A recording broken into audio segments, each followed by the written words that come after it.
Bakit yung mga magaganda at mga pogi inukuha nyo? Eh wala naman silang talent. Ang kunin nyo, yung mga may talent. That's the whole message of Noontime Show. Nung gumawa sila ng Showtime, based purely on talent, and kung titignan mo, yung mga hosts ng Showtime, aside from Ann Curtis, wala dun yung sobrang pogi. There was a joke before na nung si Direk Bobet yung director namin, sabi niya, mas gwapo pa yung director kaysa yung mga host eh. Pero okay lang kasi may talent kami. Parang gano'n. Parang you're celebrating talent. Hi, this is Jugs Jugueta from the Itchyworms and this is Rolling Stone Philippines' Greatest Hits.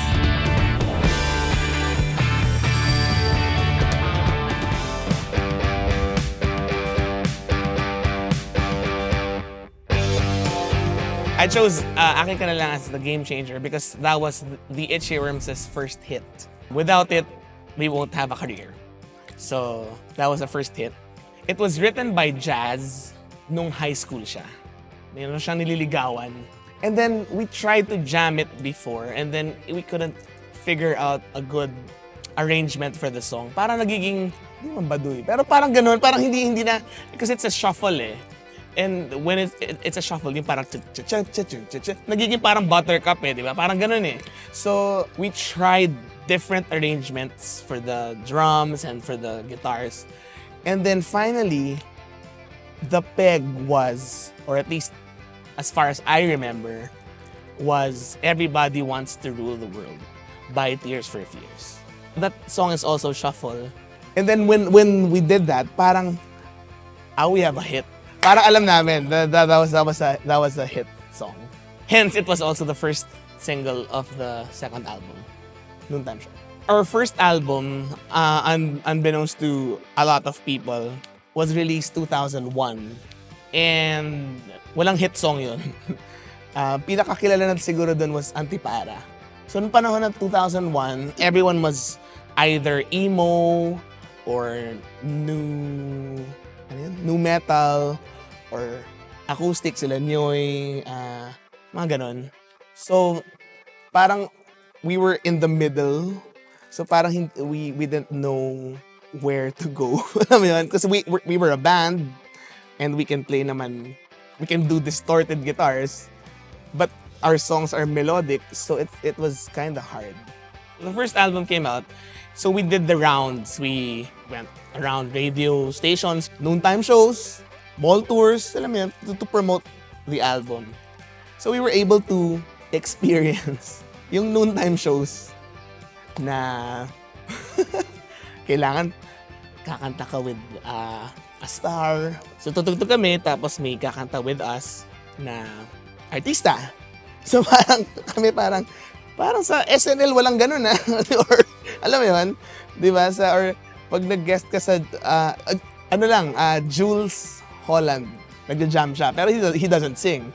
Di ba? Parang ganun. So kami parang, what if we make an album about noontime shows, and it's a satire of noontime shows and the showbiz industry as a whole.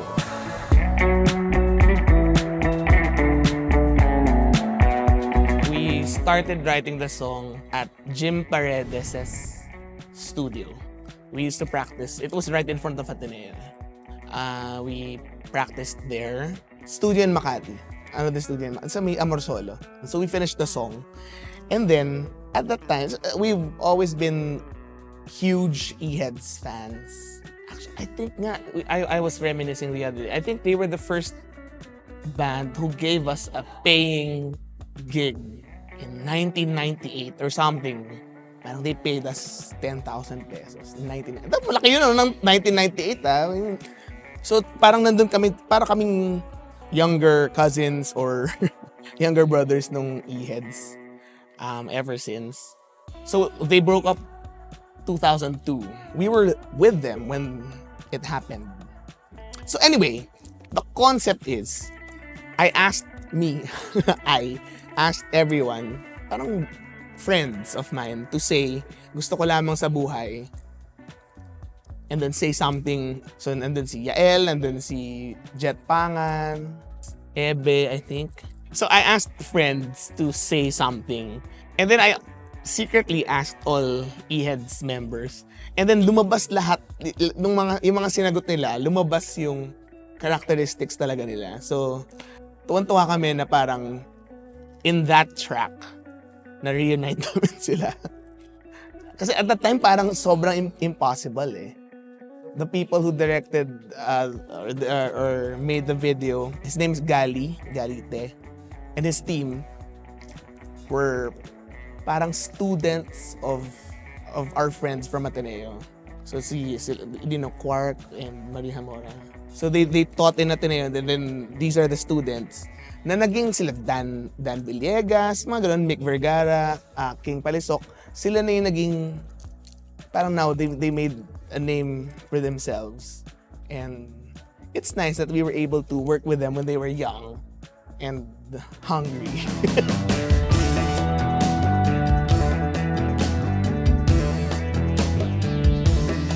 I think it's underappreciated because I think it's a beautiful song, as well as Lutang, our collaborations with Ely Buendia. Gaya nga nasasabi ko, parang the E-Heads were always parang our older brothers, ganyan. So mula pa nung siguro 2000, ever since our first album, 2001, I've been asking Ely, do you have an unfinished song that we can finish? And then every year, I would greet him on his birthday, November 2. Happy birthday. Do you have an unfinished song that you can give us? For more than 10 years, I did that. And then one day, he said, yes, I found that song. So parang I guess he was just waiting for us to be worthy of the song. Alam mo yun? He gave us a verse, pre-chorus, and chorus. Based on what I read about him and his writing style, he writes the melody first, and then he puts the lyrics after. Kami, we also do that. We're very melodic people, and then we'll try to fit the lyrics to the melody that we wrote. So he made a demo. So ang ganda ng melody, ng chorus. And then dun sa recording namin, the actual recording of the song, he changed it a bit. Sabi ko, that's not the melody. Sabi niya, parang kung ano yung kakantahin ko, yun yung melody. Parang gano'n. Di ba? So ang nangyari, kami yung kumanta nung the first melody that he made in the demo. We always thought it was a natural song to write kasi we had the same, more or less, influences, Beatles, Beach Boys, ganyan. So parang it was very natural and very, very nice. And so we really wanted it to be super sikat, that song. And we still, the Itchyworms still play it abroad or sa mga bar gigs namin. Kasi may Taiwanese friend kami na sabi niya, dapat, syempre in Chinese or in English, this should be your first song. If this is your first song in your Taiwan tour, parang they will be blown away, parang ganyan. It's great that other people appreciate it. So, sana, because of this, people will listen to it.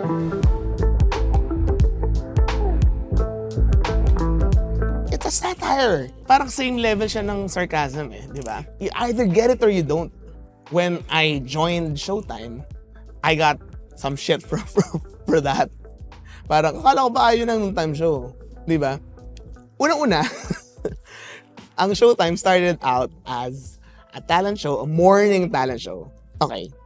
But ang sinasabi ko lagi sa mga interview, ang Noontime Show, ang sinasabi namin doon, bakit yung mga magaganda at mga pogi inukuha nyo? Wala naman silang talent. Ang kunin nyo, yung mga may talent. That's the whole message of Noontime Show. So, nung gumawa sila ng Showtime, based purely on talent, and kung titignan mo, yung mga hosts ng Showtime, aside from Ann Curtis, wala dun yung sobrang pogi. There was a joke before na nung si Direk Bobet yung director namin, sabi niya, mas gwapo pa yung director kaysa yung mga host Pero okay lang kasi may talent kami. Parang gano'n. Parang you're celebrating talent. The producers were Raymond Barasigan and Buddy Zabala. Again, from the E-Heads, mga idol namin. Si Raymond, meron siyang mga philosophies during recording. Una, kailangan, we have to, kunwari today we will all wear white shoes. Parang gano'n. Today, we will all wear a necktie. Parang ganyan. Meron siyang mga ganun para focus tayo lahat na, today, isang team tayo. Parang ganyan. Which is great. And then, pag nagkamali ka, parang push-ups ka. Kaya ginalingan namin na hindi kami magkamali. So we knew that we wanted to make the concept album. But we're also huge fans of OPM and bands. And not just OPM, but like bands in general. So sabi namin, konti pa lang yung concept album sa Pilipinas. At that time, there was Fruitcake.